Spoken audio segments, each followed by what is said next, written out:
Welcome to episode 4 of Complementary Angles R1 Math Now, our podcast. Not only is it just a regular podcast, but it's a video podcast.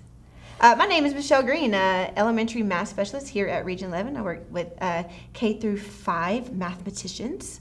My name is David Henson. I am the secondary mathematics instructional content coach here at Region 11. I specialize in all the rest of the grades. Awesome. Well, we are super excited that you are joining us today. Our topic today that we're covering is engagement strategies. And this is probably one of our favorite things to talk about. So I'm going to talk a little bit about how you kick off the start of math class and how you can really set the stage for an energetic, kind of high level, high energy type class. And David's going to come in and also talk about how to continue to get 5 more minutes of math. And that might start at the beginning of math class, and it might also be at the very end. So we know in the secondary world, they have smaller time blocks. So anytime that he can get 5 more minutes of math, he's going to talk about how we can do that. Instead of students packing up to get ready for the bell to ring, he's going to give some strategies for that. Me, on the other hand, in elementary, we get a little bit more than 45 minutes. We tend to get somewhere around the 75 to 90 minute mark. So of course we want 5 more minutes, but we also have to keep them engaged for that time. So what are some things that, let's talk about this. What are some things that you do in the secondary classroom to get students to really dive into the math up front? Well, first things first, I'm going to become a little controversial here. I don't like bell ringers. Okay. I don't like to give a kid a problem just so I can go do attendance off the side. I want my kids to, when they walk in the room, to be immediately engaged in something. So like you think about it, traditional bell ringer is, here's 1, maybe 2 star problems I got off last year's test, put it in front of them, hey, do that, don't talk to me. And whenever that happens, you really have 2 types of kids. You have 1, the kids that are willing to do the work, and 2, the kids that are willing to let them do the work. And then they wait patiently until the teacher tells them the answer. So for me, I want something that's going to bring all of them in right now. So that's how I like to start the class. How about you? Well, I agree with you. I have sometimes see where maybe they bring out the homework and they start to go over homework from last night. And so I feel like, man, that's not the most exciting way to get students excited about math. So I really, really love things like which one doesn't belong, and showing just different images and asking students to really begin to think mathematically and to shift from whatever content, especially if I'm in a self-contained or I came from another subject, how to get them to shift that mind. So if I think, which one doesn't belong, and I have 4 different images and I want them to really analyze that, and then they have to defend which one they feel like doesn't belong, really sets the stage for the mathematical discourse, which we know automatically increases engagement. It also gets them to start thinking like mathematicians and start thinking mathematically about maybe what we're doing for that day or maybe what we did the previous day. So instead of using the bell ringer or homework, I might use a which one doesn't belong to help me see what are they bringing with them from previous learning. And to be honest with you, on which one doesn't belong, think about the kiddos that really don't feel that they're strong in mathematics.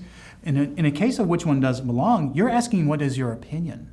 It's not asking you who's right.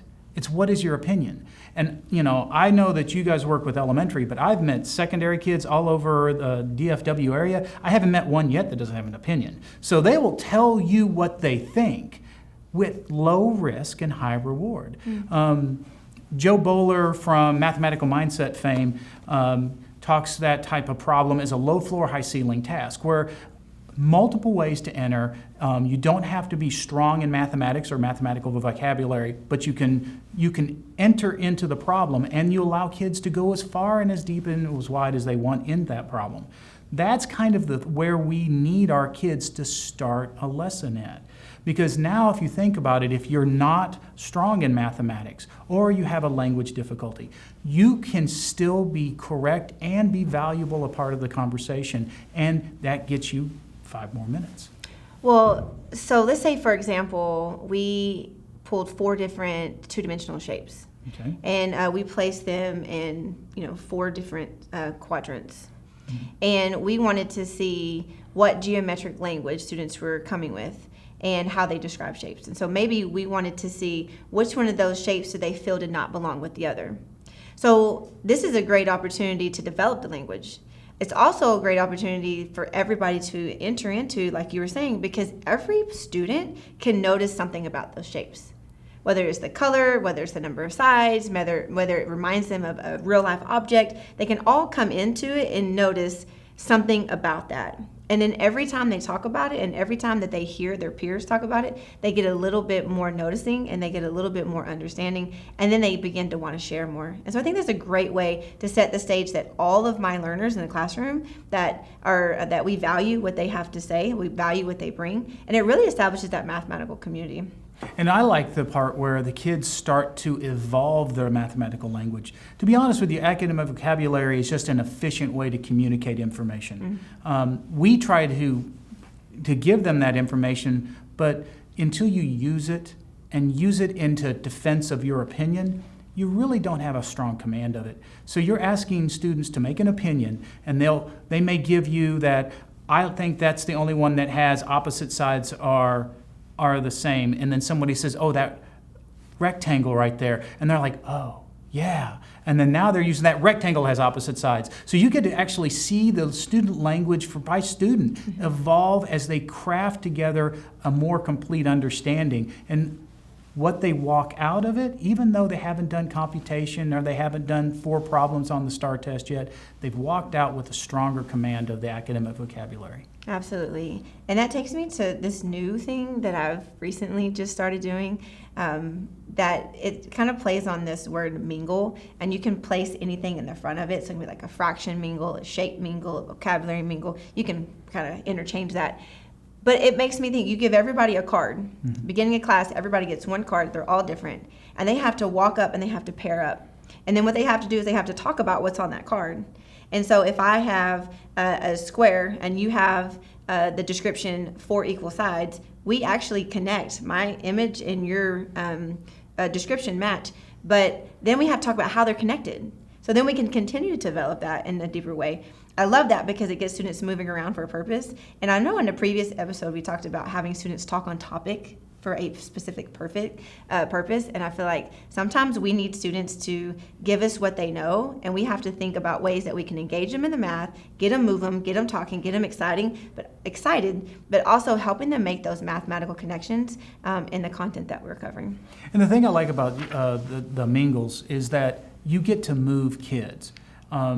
Having students sit in the same chair for 45, 50, 90 minutes without ever moving automatically turns off some students.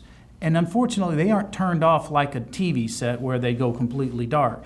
They're going to be looking for other things to do. So things like movement, things like taking a which one doesn't belong and having them move to to an area that represents their choice, or having them do the mingle. You can use movement as a classroom management strategy. I absolutely agree with that. So those are some ways that we can kick off and get started with math, especially if my math class starts in the end of the day. If I am the last class of the day, I might need to begin my math class in a way that's a little bit different to re-engage them just for their learning for the whole day.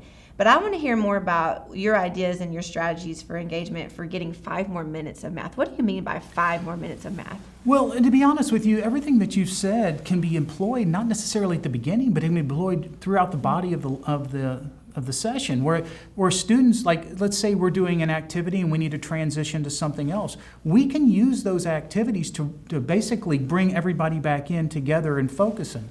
My idea of 5 more minutes, and when I was in the classroom, I'm 6'3", I'm a big guy, I coached football. They said, oh, obviously he has good classroom management. So, because I was bigger than them.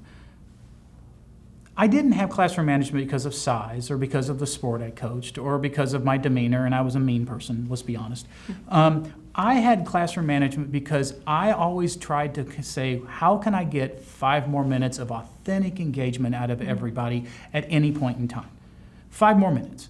You think about it, you have kids that walk in, give you 10 minutes and shut down. You have kids that walk in and shut down when the bell rings. You have kids that don't walk in. So we had to come up with ways and strategies to get them to just pay attention, to want to pay attention, especially in social media times and things like that with all the distractions that they have, something that would be worth paying attention for 5 more minutes. And if I could do that consistently every day for every kid, in 2 weeks, I'd get another class. And in a profession entirely convinced we don't have enough time, I can use another day. So getting kids to pay attention for 5 more minutes, stopping what I'm doing, switching to a which one doesn't belong, stopping what I'm doing a mingle, stopping what I'm doing a would you rather, is an amazing way to get kids to suddenly go, oh, wait a minute, I would rather do that than this. And then ask them to defend it. Again, operating on opinions. For me, every strategy that I wanted to use was aimed at keeping kids engaged for 5 more minutes. And not just compliant engagements where they're sitting in their desk and they're looking at the teacher and hoping and trying to convince you, doing the old don't make eye contact with the teacher because then they might ask a question of me. I'm talking about paying genuine attention to the task at hand and maybe, just maybe, enjoying it. You know, when students rush to get to class, you know you've created a mathematics classroom that's full of engagement. When they're in before the bell rings, or they're in and they're ready to go, and they're asking, "What are we doing today?" And they're so excited. That's how you know, because we talk about. I always like the kids that all of a sudden the bell rings and went. It's already time. I forgot to try to pack up early and stand by the door. Oh my goodness, that's the type of stuff that I liked as a teacher because I knew I was successful in my 5 more minutes. And to be honest with you, it's more fun for me too. Absolutely. And when they're enjoying it and we're enjoying it in the classroom, the energy's up and we're talking about math and we're discovering new ideas and we're making connections, that is fun for everybody. That's what learning is. That's what a learning classroom should feel like and look like. And sometimes what's really great is when students are so engaged in what's happening and they're really trying to determine, and then the bell rings and you go, oh, you know what, we're just going to have to pick this up tomorrow. And then all the students go, aww, and that's when you know that day was full of mathematics engagement. So I love it. So, you know, we like to have these R11 Math Now challenges, right?